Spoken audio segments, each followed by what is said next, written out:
One of my favorite ways to tell the story of the Boy Scouts of America is to tell the stories of individual scouts and their experiences. This is one of those stories. To help celebrate the 25th anniversary of the BSA, the first National Jamboree was scheduled to be held in Washington, D.C. in the summer of 1935. Unfortunately, a polio outbreak forced officials to cancel that Jamboree, while most of the scouts were either en route to Washington or had already arrived in the area.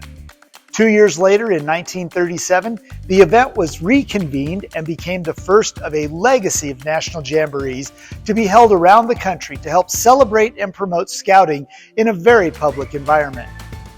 Warren Charles Baldwin of Waban, Massachusetts was one of the more than 25,000 scouts who attended that first Jamboree. We'll learn more about the first Jamboree and the scout and the items that he kept from his adventure in this edition of Artifact of the Week.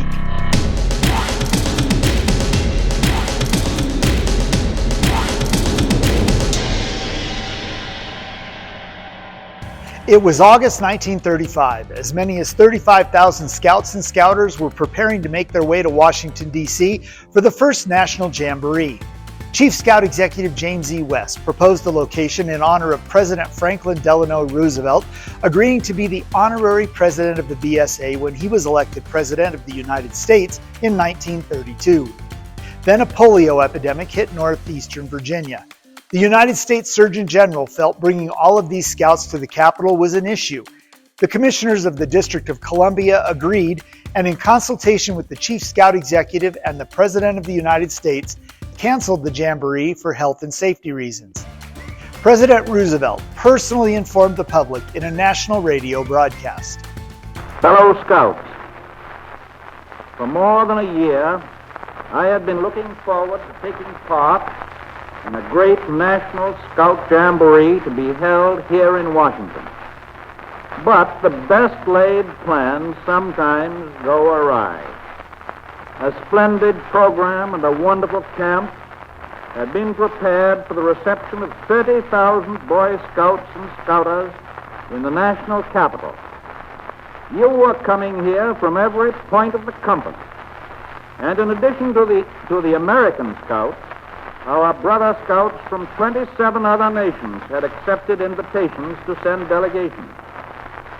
But alas, a rather serious epidemic of infantile paralysis arose in the vicinity of Washington, and on August 8th, the United States Public Health Service and the health officers of the district and the nearby states concluded that to hold the Jamboree would be a hazard and a danger. With great reluctance, therefore, we had to call it off. In 1936, West informed the president the BSA wanted to reschedule the Jamboree for the summer of 1937. President Roosevelt was delighted to hear the news and renewed his invitation for the capital to host the Boy Scouts. During his annual BSA address on February 8, 1937, President Roosevelt announced his support for the rescheduled Jamboree. Fellow Scouts, today we are celebrating our 27th anniversary. From one end of the country to the other, we are taking stock of what has been accomplished during all these years and paying a deeply felt and well-deserved tribute to the ideals of scouting. I like to think on such occasions as this that there are many thousands of men, some young, some entering middle age, who, though not actively participating in our celebrations, have nevertheless found it to be true that once a Boy Scout, always a Boy Scout. The ideals of scouting are not simply ideals for boys, they are ideals for men, for the ideal of service to others can never be outgrown. And today I am especially happy to renew my invitation for the Boy Scouts to hold a Jamboree here in the nation's capital in the early summer.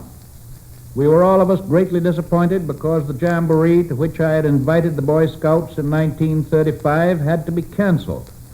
But now we're going ahead with plans which I am confident will result in a demonstration on the part of boyhood, the like of which has never been seen before in this country. I am glad that this is going to be an encampment because it is fitting that a movement such as ours should hold its first great national demonstration in the out-of-doors. Yes, we are planning to have a city of tents rise here in the Capitol, actually within the shadow of the Washington Monument, on a site only a short distance from the room from which I am speaking to you today. 25,000 boys will live together under canvas from June 30th to July 9th. It stirs my imagination, and I am sure that it gives all of you a genuine thrill. With the Jamboree back on and the support of the government behind them, West went back to the railroad industry and asked them to renew their 1935 agreement to transport scouts to Washington at the rate of 1 cent per mile. They agreed. As scouts and scouters prepared to head to Washington, one of these scouts was Warren Charles Baldwin from Waban, Massachusetts. He was a member of Troop 24th, Section D, Region 1. On June 30th, 1937, the Jamboree opened. As scouts arrived at their campsites, they each received a copy of the Jamboree Journal, an 11-edition newspaper published to cover the Jamboree for those in attendance. On page 4 of the first edition is a short article that says, all of the remaining editions are only being given to subscribers, and gives instructions on how to subscribe. Warren Baldwin was one of those subscribers and maintained his 11 copies in pristine condition since then. Thanks to a generous gift from his daughter Rebecca, these are now part of the collection of the National Scouting Museum. While personal communication is something we take for granted today with cell phones and services such as FaceTime, Skype, and live video chat via social media, back in 1937, telephones were placed throughout the Jamboree area along with 2 telegraph stations, so parents and their sons could remain in contact with each other. It's also reported that one council used homing pigeons to send messages back and forth from the Jamboree. Even the United States Postal Service pitched in to keep communications flowing during the Jamboree. The Jamboree headquarters had its own post office with branches set up in every section of the camp to facilitate the exchange of letters between scouts and their families back home. At the time, the increase in the volume of mail during that event was the largest by any convention held in the capital city. This mail is what brings us to Warren Baldwin. Warren wrote at least 4 letters to his mother between July 1st and July 7th while he was at the Jamboree. These letters were among the many items donated by his daughter and are a great way to learn firsthand about his experiences at the Jamboree. His first letter tells of his arrival in the Capitol on June 30th. He writes, "Dear Mother, yesterday I put my feet in the capital city with 7 other picked scouts from the Nuremberg Council contingent and with Rod Spears, Chief Scout Executive of the Bangor Council in Maine." He goes on to tell his mother he was chosen as a guide for the opening campfire and mentions the remarks from President Roosevelt, which were read to the scouts by Attorney General Cummings. Roosevelt's remarks were published in many newspapers around the country, including the New York Times. Roosevelt wrote, "The impressions which you will carry back to your homes will, I hope, be a permanent influence in your lives, for sooner than we who are older realize, you will assume the full responsibilities of citizenship. I firmly believe that few influences are more helpful in teaching self-reliance than is the influence which surrounds the youngsters enrolled in the Boy Scouts. And a preliminary training in self-reliance is surely an invaluable asset to those who in a few years will assume all of the duties and responsibilities of American citizenship. I have often expressed the conviction that there are many thousands of men throughout our country who are better citizens today because in boyhood they had enjoyed affiliation with the Boy Scouts." His letter goes on to tell his mother that on the morning of July 1st, he went to the Lincoln Memorial and met many foreign scouts, including the one lone scout from India. He also talks about going to the trading post and purchasing new stationery, which he notes he wrote this letter on, and a souvenir coin. He thanks his mother for the letter and its bulgy contents she sent him that he received upon arrival. Unfortunately, we do not have that letter, nor do we know really what she sent along to him, but I'm guessing that it was socks, as I think a mother might believe her son needs an extra pair or 2. He wraps up the letter telling his mother he is on guard duty while the rest of his troop attends a Washington Senators versus Boston Red Sox baseball game free of charge. And he adds a PS telling his mother he has sent her stationery so she can write him back. The second letter is dated July 3rd and bears a postmark of July 4th. Note it was sent postage due 3 cents. This time he addresses both his mother and his father and says he has included 15 postcards of Washington, D.C. that he would like them to keep for me until I come back. I'm guessing these postcards are why the letter is postage due. He then goes on to tell about his trip to the Washington Monument. This morning I walked up, the Washington Monument, which has a total of 900 stairs. Then he goes into a brief architectural lesson for his parents. Of course you know, but in case you don't, the monument is 555 feet, 5 1/8 of an inch to its peak. At the top you can see all over Washington and into the surrounding states if it's a clear day. I was fortunate in receiving fairly good weather upon reaching the top. Next, he tells his parents about his trip to the Smithsonian. In visiting the Smithsonian this morning, of course I saw too many things to mention, but among the outstanding were Lindbergh's Spirit of St. Louis, which looked as if he had room enough for a wire-haired terrier only. Lindbergh's equipment used on his transatlantic flight in 1927, many old clothes belonging to famous people, model boats, a bunch of real first airplane models by Curtiss, a couple of thousand different guns, war uniforms of all nations, model of the Statue of Liberty, many old famous pieces of literature, etc., etc., etc. He closes his letter by telling them about Region 1 and 2 doing their arena display. He also says he is bringing home a yellow raincoat made of paper for his sister Elaine. The third letter he sent his mother is dated July 5th and is on different stationery with a typed address, so it can be presumed he brought pre-addressed and stamped stationery with him as he left home.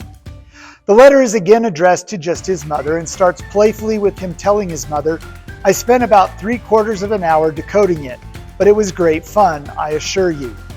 Warren continues, "At present I'm in my tent, while the rain, ghostly and ever-enduring, haunts the great outside vicinity." He goes on to tell her about a service held on Sunday, July 4th, in Section E and about the Scouts' own service in the large arena. He says, "We enjoyed listening to speakers representing 4 churches and Dr. James E. West. The Marine Band gave an opening and closing concert." He also talks about his friends taking a trip to Arlington Cemetery and enjoying a good lunch, which he was envious of. It is expected that one of the largest fireworks displays ever in the world will take place under the mystifying, towering shadow of the Washington Monument tonight. The rain, however, the loyal opposition of the majority, may succeed again in stopping one of the finest programs prepared for this, the first National Jamboree. He closes the letter with news of his troop going to Mount Vernon the next day, and on Wednesday will be going to Annapolis. He says there are other trips scheduled but not confirmed. He then writes, "How come Dad isn't writing? Is he too busy smoking? Well, I can wait." Now, Warren's father did write him at least one letter, which we have, and it's dated July 3rd and was mailed from Boston on July 4th. Now, this is a classic dad letter. "Mother has been pleased with your letters. I'm glad you have not forgotten to write her. She has told you the news, no doubt, therefore I will scribble some things she may have forgotten." His father goes on to tell him about a family of blue jays learning to fly and notes, "This is the first time I have seen young jays." He continues on a dad's favorite subject, chores. "Next, let me remind you that plenty of rain since you left has meant plenty of grass to be cut, so get your muscles in trim." He goes on to talk about a dad's second favorite subject, schoolwork. "You should be absorbing enough experiences to furnish subjects for all of your English themes next school year. Better write up a few of them when you return." His dad then piggybacks on the theme of President Roosevelt's welcoming address. "Glad to hear you're meeting scouts from other countries. See all of them you can. It will help you understand the people of the world, and no doubt you could write several themes about these boys." He closes in the best way possible. "Thought perhaps you might be able to use another $1, especially if you see some stamps. Love from Daddy." So Warren is a stamp collector. That's nice to know. The final letter we have from Warren to his mother is dated Wednesday, 5 p.m. and went out in the late mail at 9:30 p.m. on the same day, July 7th. In this letter, Warren compresses several days into 2 pages and a scrap of paper. He tells her about hoofing it to the Arlington Cemetery with a friend. They arrive just in time to see the changing of the guard at the Tomb of the Unknown Soldier. To begin, the 2 guards come together in the center, cross guns, and after following numerous commands from a higher officer, the new guard carries on for another 5 or 6 hours. On Tuesday, he talks about his group occupying 6 taxis and going back to Arlington, which for him and his friend he viewed as a waste of time. They then traveled to the large cathedral in Georgetown and then to the National Zoological Park in Washington, D.C. Due to the lack of time, we visited only all the turtles and snakes, about which I will tell you when I come home. The final stop on this day is the Franciscan Monastery in D.C. On Tuesday, they went to Mount Vernon after lunch and arrived with only an hour to tour the facility. During his brief visit, he saw the original tomb of the Washington family and the new tomb, which he says is the more famous one. He also says he only saw a couple of scouts among the 5,000 to 6,000 visitors to Mount Vernon that day. On Wednesday, he writes, "We started early by bus to visit Annapolis, where I saw the parts of the museum containing relics from the Spanish Civil War and the World Wars. I also visited the armory, where the large aircraft gun practice is held." He then indicates the letter is continued on a green scrap of paper. On their way back from the armory, they stopped at the Library of Congress to see the Declaration of Independence and the Constitution, as well as the first printed Bible. He writes, "After refreshing ourselves at a nearby drinking fountain, we went to the new air-conditioned Supreme Court building, where we visited the 9 seats actually used by the justices and the justices' offices." Another P.S. ends the note. "Hope you can read this. I was in a hurry." Now, these letters are just a part of what Warren retained as memories of his Jamboree experience. In the future, we'll learn more about the first National Jamboree, as well as more about Warren and his scouting journey. But that's all the time we have for now. Join us next time as we continue to learn more about the history of the BSA through the collection of the National Scouting Museum and Artifact of the Week.